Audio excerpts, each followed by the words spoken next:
سے آج کے اس سوشل میڈیا میں پوشیدہ نہیں ہیں، لیکن ہو سکتا ہے اس حوالے سے جو ہماری یا ہماری حکومت کی ذمہ داریاں ہیں ان کی سنجیدگی کی طرف سب متوجہ نہ ہوں۔ دنیا کے کسی بھی کونے میں ظلم اور ستم ہو رہا ہو، جس مسلمان کو بھی پتہ چلے کہ فلان علاقے میں کسی پر ظلم ہو رہا ہے، مقدور بھر جس طرح کی وہ مدد کر سکتا ہے مدد کرنا ایک مسلمان کی شرعی اور اخلاقی ذمہ داری ہے۔ یہ روایات میں نے پڑھی ہیں۔ کافر پر ظلم ہو رہا ہو تو اس کو ظلم سے بچانا چاہیے۔ کافر پر یقیناً لبنان میں ظلم ہو رہا ہے، غزہ میں ظلم ہو رہا ہے، کشمیر میں ظلم ہو رہا ہے، دنیا کو اور کونے کونے میں ظلم ہو رہا ہے۔ سب سے قریب ترین علاقہ جہاں پر ظلم ہو رہا ہے اور لوگ آپ کی توجہ کے محتاج ہیں وہ پارا چنار ہے۔ میں وہاں کے حالات اور اس حوالے سے اپنی حکومت سے اپنی توقعات یا مطالبات کو بیان کرنے سے پہلے میں عہد نامہ مالک اشتر کا ایک ٹکڑا وہ آپ کے ذریعے اپنے حکمرانوں تک پہنچانا چاہوں گا۔ یہ عہد نامہ مالک اشتر کا اردو ترجمہ ہے۔ اس کا نام ہے حکمرانی کے آفاقی اصول۔ یہ میں نے بہت دفعہ واقعے کو بیان کیا ہے، شاید کسی نے نہ سنا ہو، اس لیے دوبارہ دہرا رہا ہوں، جلدی دہرا رہا ہوں۔ مولانا کوثر نیازی نے انڈیا کا دورہ کیا تھا۔ وہاں جہاں وہ ایک عالم دین تھے، انہوں نے بعد علماء کرام دینی مراکز کا بھی دورہ کیا، اور ایک سیاسی ہونے کے حوالے سے انہوں نے راجیو گاندھی سے بھی ملاقات کی تھی۔ وہاں سے واپس آ کے راجیو گاندھی سے اپنی ملاقات کا نتیجہ یا اپنے تاثرات کو جنگ اخبار میں کالم میں لکھا تھا انہوں نے۔ میں نے جب یہ آج سے کوئی 10-12 سال پہلے میں سیالکوٹ میں اشرف پڑھ رہا تھا، وہاں ایک مرے کالج ہے جہاں علامہ اقبال نے پڑھا ہے، ان کا استاد تھا وہ پروفیسر حسن، اس کے نام سے حسن ہال ہے، حسن ہال۔ وہاں 9 محرم کو یوم حسین مناتے ہیں تمام شیعہ سنی طلبہ تنظیمیں۔ وہاں میں نے یہ واقعہ کو بیان کیا۔ وہاں ایک طالب علم نے کہا کہ آغا صاحب اس کی کٹنگ میرے پاس موجود ہے۔ یہ جو آپ نے سنایا ہے نا، مولانا کوثر نیازی نے جو بیان کیا ہے، اس کی کٹنگ میرے پاس موجود ہے۔ مولانا صاحب پوچھتے ہیں ان سے، بڑا لمحائی فکریہ ہے، یعنی سبق آموز واقع ہے یہ مسلمانوں کے لیے، سب مسلمانوں کے لیے، شیعوں کے لیے بھی ہے، سنیوں کے لیے بھی ہے۔ پوچھا کہ راجیو صاحب اسلام میں ایک شخصیت گزری ہے، اس کا نام علی ابن ابی طالب ہیں، تو آپ اس سے متعارف ہیں؟ نہ معلوم مولانا صاحب کے کیسے خیال آ گیا کہ بھئی یہ کوئی اور اس سے پوچھو، بھئی راجیو گاندھی سے کوئی سیاسی سوال کرو، امیر المومنین کے بارے میں، اہل بیت کے بارے میں، راجیو گاندھی سے کیا سوال کرتے ہو؟ خیر تو انہوں نے کہا کہ مولانا صاحب یہ آپ کیا کہہ رہے ہیں؟ ہم اپنے ملک کا جب آئین بناتے ہیں نا، آئین، اس میں ہم علی ابن ابی طالب کے اس عہد نامہ کو سامنے رکھ کر استفادہ بناتے ہیں جو اس نے اپنے گورنر مالک اشتر کو بنا کے دیا تھا۔ یہ ہے۔ ہم نے اسلامک یونیورسٹی کا ایک دورہ کیا تھا، شیخ صاحب مرحوم بھی تھے، کرنل غلام حسن بھی تھے، میں بھی تھا۔ ان دنوں میں ملک معراج خالد قومی اسمبلی کے سپیکر تھے، ادھر اسلامک یونیورسٹی میں بھی ان کا کوئی عہدہ تھا۔ انہوں نے ہمیں ایک یہ کتابچہ دیا اور کہا کہ میں نے اپنے تمام وزراء اور ایمنیز میں اس عہد نامہ مالک اشتر کو تقسیم کیا ہے۔ کو پتہ ہے کوئی دیندار آدمی بھی، وہ ایک معتدل آزاد خیال روشن فکر جو ہے نا وہ آدمی تھے۔ یہ اردو میں ہے، انگلش میں بھی میرے پاس موجود ہے۔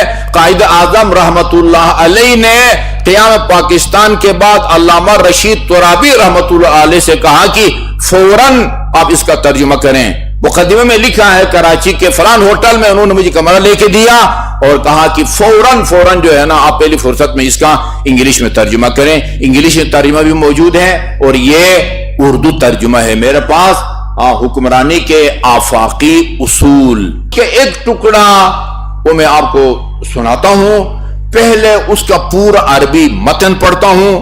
عربی زبان سے دلچسپی رکھنے والے یعنی حاضرین، سامعین، ناظرین، ناظرات کے لیے فرمایا وَأَشْئِلْ قَلْبَكَ الرَّحْمَةَ لِلرَّعِيَّةِ وَالْمُحَبَّةِ لَهُمْ وَاللُّطْفَ بِهِمْ وَلَا تَكُونَنَّ عَلَيْهِمْ سَبْعًا ضَارِعًا تَغْتَنِمُ إِنَّهُمْ صِنْفَانِ إِمَّا أَخٌ لَكَ فِي الدِّينِ وَإِمَّا نَذِيرٌ لَكَ فِي الْخَلْقِ. یہ بہت سارے ادارے کے لوگ ہوتے ہیں، ان سے ہماری درخواست یہ ہے کہ دیانتداری سے کام لیں، جو ہم نے کہا ہے وہ آگے جو ہے نا رپورٹ کریں. ایک ذمہ دار آدمی ہمارے دوستوں میں سے ہیں کے پاس جو ہے نا جن کے آفس میں یہ رپورٹیں جاتی ہیں، انہوں نے مجھے کہا کہ اتفاق سے میں جمعہ میں آیا ہوا تھا اور ایک بندے نے رپورٹ دی ایسی بات کی جو آپ نے نہیں کہی تھی. میں نے اسے کہا شرم کرو، میں خطبے میں موجود تھا، میں نے خود سنا، انہوں نے ایسی بات نہیں کہی. وہ بات کریں جو ہم نے نہ کہی ہو، جو نہیں کہی وہ نہ کرو، اور جو کہی ہے اس کو مت چھپاؤ. دیانت کا تقاضا یہ ہے.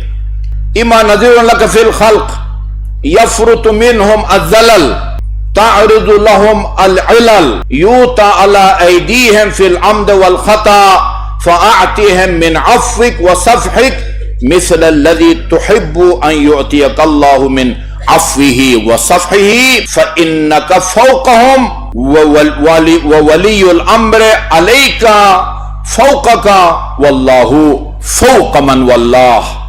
یہ عربی متن ہے، اس کا ترجمہ آپ کی خدمت میں عرض کرتا ہوں. رعایا کے لیے اپنے دل کے اندر رحم و رافت اور لطف و رحمت کو جگہ دے. ان کے لیے پھاڑ کھانے والا درندہ نہ بن جاؤ کہ انہیں نگل جانے ہی کو غنیمت سمجھنے لگو.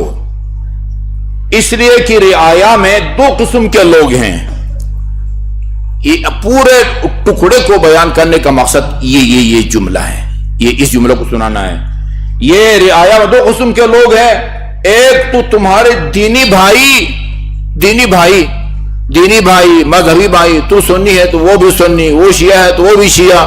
جی دین دونوں کا ایک ہے، دین دونوں یا مسلمان ہے، مسلمان یا تیرا دین بھائی ہے، جس طرح تم مسلمان ہے اس طرح وہ بھی مسلمان ہے.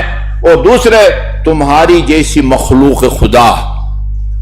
دینی بھائی کا جس طرح حق ہے اسی طرح مخلوق خدا کا بھی تیرے اوپر حق ہے. اور توجہ طلب نقطہ یہ ہے کہ مخلوق خدا میں انسان کے علاوہ بھی بہت ساری چیزیں ہوتی ہیں، حیوانات تک کے بھی حقوق ہیں. روایات میں ہیں جس پہ جانور کو نہیں پال سکتے جی اس کو نہ رکھو، آزاد چھوڑو اس کو. یہ ہم نحو کی کتابوں میں وہ ایک روایت پڑھتے ہیں، وہ دخلت امرأۃ النار فی ہرۃ حبستھا. ایک عورت اس لیے جہنم میں جائے گی کہ اس نے ایک بلی کو حبس بیجا میں رکھا تھا. اس کو نہ آزاد چھوڑتی تھی کہ کہیں جا کے چھیڑا وغیرہ تلاش کر کے اپنا گزر اوقات کرے، اور نہ اس کو بر وقت کھانا دیتی تھی. دخلت امرأۃ، وہ کہتے ہیں وہاں یہ بولا جاتا ہے جہاں یہ بتایا جائے کہ فی سبب کا معنی دیتا ہے، سبب کا معنی دیتا ہے. یعنی ایک عورت اس لیے جہنم جاتی ہے کہ اس نے حبس بیجا میں رکھا تھا، اس تک کھانا نہیں پہنچایا تھا. یعنی یہ ایک جملہ حکمرانوں کو کی نیندیں اڑانے کے لیے کافی ہیں، نیندیں اڑانے کے لیے کافی ہے. یہ ایک جملہ. خدا کے مخلوق ان سے لغزشیں بھی ہوں گی، خطائیں بھی، انہیں سابقہ پر خطاؤں سے انہیں سابقہ پڑے گا، اور ان کے ہاتھوں سے جان بوجھ کر یا بھولے چوکے سے غلطیاں بھی ہوں گی. لہذا تم ان سے اس طرح عفو اور درگزر سے کام لینا جس طرح اللہ سے اپنے لیے عفو اور درگزر پسند کرتے ہو. اس لیے کہ تو ان پر حاکم ہے اور تمہارے اوپر خلیفہ حاکم ہے. تو لوگوں کا حاکم ہے، میں تمہارا حاکم ہوں جس نے تمہیں والی بنایا ہے، اور اس کے اوپر اللہ حاکم ہے. علی پر اللہ حاکم ہے، تجھ پر اے مالک اشتر میں حاکم ہوں، اور مصر کے لوگوں پر تو حاکم ہے. اس نے تم سے ان لوگوں کے معاملات کی انجام دہی چاہی ہے اور ان کے ذریعے تمہاری آزمائش کی ہے۔ خبردار، اللہ سے لڑائی مول نہ لینا، جی اللہ سے لڑائی مول نہ لینا، اس لیے کہ اس کے غضب کے سامنے تم بے بس ہو اور اس کے عفو رحمت سے بے نیاز نہیں ہو سکتے۔ تمہیں کس کو معاف کر دینے پر، کہ تمہیں کسی کو معاف کر دینے پر پچھتانا اور سزا دینے پر اترانا نہ چاہیے۔ کسی کو سزا دے کے ناز نہ کرو اور نہ کسی کو معاف کر کے تمہیں پچھتانا چاہیے کہ میں نے فلان کو کیوں وہ کیا۔ غصے میں جلد بازی سے کام نہ لو جبکہ اس کے ٹال دینے کی گنجائش ہو۔ یہ سب کے لیے ہے، سب کے لیے ہے، صرف مالک اشتر کے لیے نہیں ہے۔ ہمیں جو اطلاعات ملی ہیں اس کے مطابق انتہائی تشویشناک صورتحال سے جو ہے نا وہ علاقہ وہ گزر رہا ہے، جسے کہتے ہیں نا وہ آسمان کیا کہتے ہیں اوپر ہے، زمین سخت ہے نا، یہ حالت ہے۔ راستے بالکل بند ہیں۔ اچھا، وہ جو ان کو مار رہے ہیں وہ ان کے لیے جو ہے نا وہ راستے کھلے ہیں، سارے کے سارے راستے کھلے ہیں، یہ ان بیچاروں کے لیے راستے وہ بند ہیں۔ مجھے یہاں تک رپورٹ ملی ہے کہ جو وہاں پر لگے ہوئے ہیں تعینات، وہ انتہائی جانبداری سے کام لے رہے ہیں۔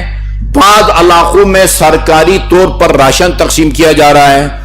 کچھ بچے وہ ابتدائی جو ہے نا وہ طبی امداد نہ ملنے کے نتیجے میں جو ہے نا جان بھاگ ہو گئے، بچے جان بھاگ ہو گئے ہیں طبی امداد نہ ملنے کی وجہ سے۔ کیا فرق ہے غزہ اور اس میں، مجھے بتائیے۔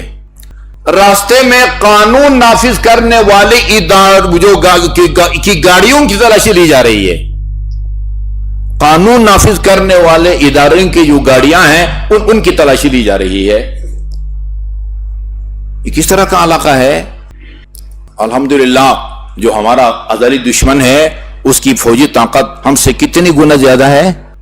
6 گنا۔ وہ ہماری پاک فوج جو اپنے سے 6 گنا زیادہ طاقتور فوج کو آنکھیں دکھا سکتی ہے، اس کو چنے چبا سکتی ہے، یہ 4 دہشت گردوں کو کنٹرول نہیں کر سکتی۔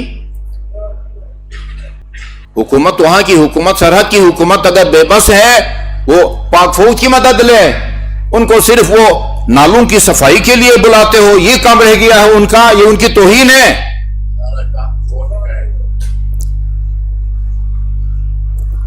انتہائی تشویشناک صورتحال ہے۔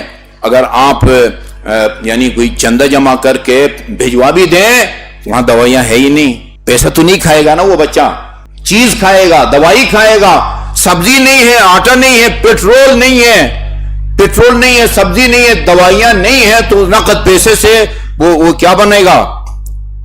حکومت کی شرعی، اخلاقی اور وہ کیا کہتے ہیں قانونی ذمہ داری ہے کہ ان کا تحفظ کرے۔ بابا یہ آپ جیسی مخلوق ہے، جیسے آپ انسان ہیں ویسا یہ بھی انسان ہے۔ وہ سیاچن کے خطرناک ترین جگہ جہاں پر ہمارے جوان پھنس جاتے ہیں، وہ دروں کے اندر، وہاں ہیلی پہنچ جاتا ہے، تو یہاں ان تک دوائیاں جو ہے نا وہ ہیلی نہیں وہ پہنچا سکتی۔ کیوں نہیں پہنچا سکتی؟ کیا مشکل ہے؟ ہمارے فہم سے جو ہے نا وہ بالاتر ہے، اور یہ بہت بڑی زیادتی ہے، ظلم ہے۔ امیر المومنین کا یہ فرمان ہمیشہ آپ کے پیش نظر رہنا چاہیے، جس میں آپ نے فرمایا ہے 3 آدمی ہیں جن کو مرنے سے پہلے اس دنیا میں خدا سزا دے گا، اللہ ان کی موت کا بھی انتظار نہیں کرے گا۔ ثلاثۃ لا يموت صاحبهن حتی یذوق وبالہن، 3 گناہ ایسے ہیں جو بھی ان 3 گناہوں کا مرتکب ہوگا، وبال جان کہتے ہیں نا، وہ اسی دنیا میں وبال، اس گناہ کا وبال وہ چکھے گا، پھر اس کو موت آئے گی۔ ان میں پہلے نمبر پر البغی ہے، ظلم ہے، ظلم۔ مظلوم کو بچانے میں کوتاہی ظلم ہے، اپنے فرائض منصبی کو انجام دینے میں سستی کرنا یہ ظلم ہے، ظلم ہے۔ بچیں، یہ سنت الہی ہے، اللہ کسی کو معاف نہیں کرتا. یا ظالم خود نشانہ بنتا ہے یا اس کے بچے نشانہ بنتے ہیں. یہ روایات کا مضمون ہے. کوئی پتہ نہیں چلتا کہ یہ بچہ جو بتنے وہ مر گیا، لاعلاج بیماری میں مبتلا ہو گیا، ہارٹ اٹیک ہو گیا، ایکسیڈنٹ ہو گیا. ہم سمجھتے ہیں ایکسیڈنٹ ہو گیا، لیکن بہت سارے اموات ہیں ان کے پیچھے وہ زیادتیاں کار فرما ہوتی ہیں. یہ روایت انتہائی یعنی تشویشناک. میں آپ کی خدمت میں کئی دفعہ عرض چکا ہوں کہ اس دنیا میں مرنے والے دو قسم کے ہوتے ہیں جن کی مرنے کی مقرر تاریخ آ چکی ہوتی ہے، اس لیے ان کو موت آتی ہے، جس کو اجل محتوم کہا جاتا ہے. کچھ وہ لوگ ہیں نہیں، ابھی وہ مرنے کی مقرر تاریخ نہیں آتی، لیکن اپنے گناہوں کی وجہ سے وقت سے پہلے ان کو موت آتی ہے. آیا رسول خدا نے ان من یموت بالذنوب اکثر ممن یموت بالاجال، اپنی اجل یعنی موت کی مقرر تاریخ آنے کی وجہ سے مرنے والے کم ہیں، گناہوں کی وجہ سے مرنے والوں کی وقت سے پہلے مرنے والوں کی تعداد اس دنیا میں زیادہ ہے. یہ آپ کے ہم وطن ہیں، یہ آپ کے وطن کے وفادار ہیں.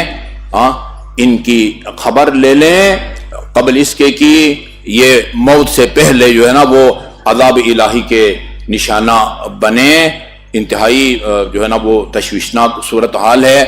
پہلی فرصت میں ہماری درخواست ہے کہ وہاں تک جو ہے نا وہ جو ہسپتالوں میں پڑے ہوئے بچے جو دوائیاں نہ ملنے کی وجہ سے جان بھاگ ہو رہے ہیں، پیٹرول نہیں ہے، اشیاء خورد و نوش بالکل نہیں ہے، تو ایک ہی ذریعہ ہے کہ آپ اپنے اختیارات کو استعمال کریں، وسائل کو استعمال کریں اور ہوائی راستے سے ان تک دوائیاں پہنچائیں، کھانے پینے کی اشیاء پہنچائیں، ورنہ یہ اور زیادہ خطرناک صورت اختیار کر جائے گی. وہ کب تک انسان دوائیوں کے بغیر، کھانے پینے کے بغیر زندہ رہ سکتا ہے؟ یعنی یہ تو ایک نسل کشی کی کوشش ہے کہ ایک خاص طبقے کو اس طرح جو ہے نا آپ موت کے منہ میں دھکیلنا چاہتے ہیں. اللہ تعالیٰ کی بارگاہ میں ہم دست دعا ہے کہ وہ ہمارے حکمرانوں کو یعنی ان مظلومین کی دادرسی کی توفیق عطا فرمائے اور اس کے راہ میں جو ممکنہ رکاوٹیں ہیں اللہ تعالیٰ ان کو برطرف فرمائے. اور وہ خطبے کے آخر میں ایک بنیادی نقطے کی طرف میں آپ کی خدمت میں اشارہ کروں. ابھی وہ ہم پڑھیں گے یہ عالم آخرت میں جو درپیش مشکلات ہیں منازل میں، ان میں آسانی غالباً صراط پر ہے. ان میں یہ کہ اللہ کی اطاعت میں انفاق کے نتیجے میں وہ منزل آسان ہوتی ہے. اللہ کی اطاعت میں انفاق، اللہ کی اطاعت کا دائرہ بہت وسیع ہے. نماز اللہ تعالیٰ کی اطاعت ہے، روزہ اللہ تعالیٰ کی اطاعت ہے، حج زکوٰۃ خمس اللہ تعالیٰ کی اطاعت ہے، یہ مراکز کی تعمیر اللہ تعالیٰ کی اطاعت ہے، غریب اور نادار اور بے سہارا لوگوں کی مدد یہ سب اللہ تعالیٰ کی اطاعت ہے. عجیب جملہ امیر مومنین کا نہج البلاغہ میں فرمایا من ایقن بالخلف جاد بالعطیہ. خلف ہوتا ہے کہ جو آپ نے دیا ہے اس کی جگہ متبادل کے طور پر جو اللہ تعالیٰ آپ کو دیتا ہے اس کو خلف کہتے ہیں. یہ قرآن میں خدا کا وعدہ ہے، من ایقن بالخلف، جس کو اللہ کی بات پر اعتبار ہے، یہ میں نے ترجمہ کیا ہے، جس کو اس بات کا یقین ہے اور ہونا چاہیے کہ جو میں دوں گا اللہ کئی گنا اس سے زیادہ مجھے دے گا، جو اللہ کی طرف سے میرے دینے کے نتیجے میں کئی گنا دینے کا یقین ہے، اس کے وعدے پر جاد بالعطیہ، وہ کبھی بھی بخل نہیں کرتا. قرآن کی آیت عجیب ہے، الذین ينفقون اموالهم فی سبیل اللہ کمثل حبۃ انبتت سبع سنابل فی کل سنبلۃ مئۃ حبہ واللہ یضاعف لمن یشاء. یہ راہ خدا میں انفاق ایسا ہے جیسے کہ آپ ایک دانہ زمین میں اس کو وہ بو دیتے ہیں، مثال کے طور پر گندم کا دانہ وہ اگتا ہے اور مناسب نمی اور حرارت ملنے پر وہ اس کا تنا بن جاتا ہے، خوشے بن جاتے ہیں. فی کل سنبلۃ مئۃ حبہ، آپ نے ایک دانہ زمین میں بویا تھا وہ خوشے ہر خوشے میں 100 دانے ہوتے ہیں، اور اللہ تعالیٰ نے کوئی قسم بھی نہیں کھائی کہ 100 سے زیادہ دانے نہیں دوں گا۔ واللہ یضاعف لمن یشاء، خدا جس کو چاہتا 100 سے بھی زیادہ جو ہے نا دانے وہ عطا فرماتا ہے۔ میرے بزرگوں اور عزیزوں، آخرت کا فائدہ الگ ہے جی، کہ راہ خدا میں انفاق کرنے والے کی یہ منزلیں آسان ہو جاتی، وہ بات کی بات ہے۔ اسی دنیا میں انسان اگر خدا کی بات پر اعتبار ہو، راہ خدا میں انفاق، ان بے سہارا لوگوں کی مدد، راہ خدا میں انفاق ہے۔ یہ مرکز، میں ایک دفعہ 2010 میں لندن گیا تھا۔ یہ آپ نہ سمجھے کہ یہ صرف جامع امام صادق کا ٹرسٹ ہے جو آپ کو تنگ کرتا ہے روزانہ، نہیں، وہ باہر بھی دنیا میں شاذ و نادر کوئی ادارہ ہے جس کا اپنا کوئی اثاثہ ہے، پلازے ہیں، ایک مدرسہ ہے، آپ پتہ نہیں سرگودا میں کہیں ہیں، پتہ نہیں کئی مربع، پتہ نہیں ایکڑ ان کی وہ زمینیں ہیں، پلازے ہیں، ورنہ کوئی دینی ادارہ دنیا میں خود کفیل نہیں ہے۔ وہ لندن میں میرے خیال میں خاتون جنت علیہ الصلوۃ والسلام کی ولادت کی مناسبت سے مجھے وہاں کا جو ایک قدیم ترین دینی مرکز مجھے وہاں لے گئے تھے۔ مجھ سے کہا آغا صاحب آپ کا خطاب جب بالکل عروج پر ہوگا نا، پیک کہتے ہیں نا، تو اس وقت آپ نے ہمیں 5 منٹ دینا ہے۔ وہ جب اشارہ ہوا تو پھر میں خاموش ہو گیا، اور وہ چادر لے کے جو ہے نا وہ کھڑے ہو گئے۔ ہم پھر بھی ایسا نہیں کرتے، آپ کو مہلت دیتے ہیں، ٹھیک ہے نا جی۔ تو یہ پوری دنیا میں ایسا ہے، دینی ادارے، ٹھیک ہے نا جی، مومنین کی مدد ہی سے چلتے ہیں۔ ان کو اللہ تعالیٰ کا شکر ادا کرنا چاہیے کہ اللہ تعالیٰ نے ان کو اس قابل بنایا کہ وہ اس کے دین کی حفاظت کو اللہ نے، دین کی مدد کو اللہ تعالیٰ نے اپنی مدد کا نام دیا ہے۔ ان تنصر اللہ ینصرکم، تم خدا کی مدد کرو گے تو خدا تمہاری مدد کرے گا۔ کس طرح مدد کرے گا بھائی؟ وہ اس طرح مدد نہیں ہے۔ وہ کہتے ہیں کہ وہ سب سے پہلے دستگیر کو دستگیر کا لقب کب ملا؟ وہ جنت میں وہ دستگیر اور اللہ دونوں ٹہل رہے تھے، تو وہ اللہ تعالیٰ کا پاؤں باللہ وہ کیلے کے چھلکے پہ آ گیا، تو وہ گرنے لگے، تو دستگیر نے اللہ تعالیٰ نے کو سہارا دیا۔ اس دن سے دستگیر لقب پڑ گیا ہے۔ وہ غنی مطلق ہے، اس کا نہ جسم ہے، نہ اس کی طبیعت خراب ہوتی ہے، نہ اس کا کوئی مزاج ہے۔ جی کیا مطلب ہے اللہ تعالیٰ کی مدد کا؟ وہ غنی ہے، واللہ الغنی۔ کتنی دفعہ قرآن میں اللہ تعالیٰ نے اپنے آپ کو بے نیاز کہا ہے۔ اللہ کی مدد کا مطلب اللہ کی دین کی مدد ہے۔ مراکز کی تعمیر اور ترقی کی طرف توجہ دینا، یہ اللہ تعالیٰ نے اپنی مدد کہا ہے۔ جدھر حق ہے ادھر مولا، جدھر حق ہے ادھر مولا، جدھر مولا ادھر حق ہے۔ علی علی حق ہے، علی حق ہے، علی حق ہے، علی علی جدھر حق ہے ادھر مولا، جدھر حق ہے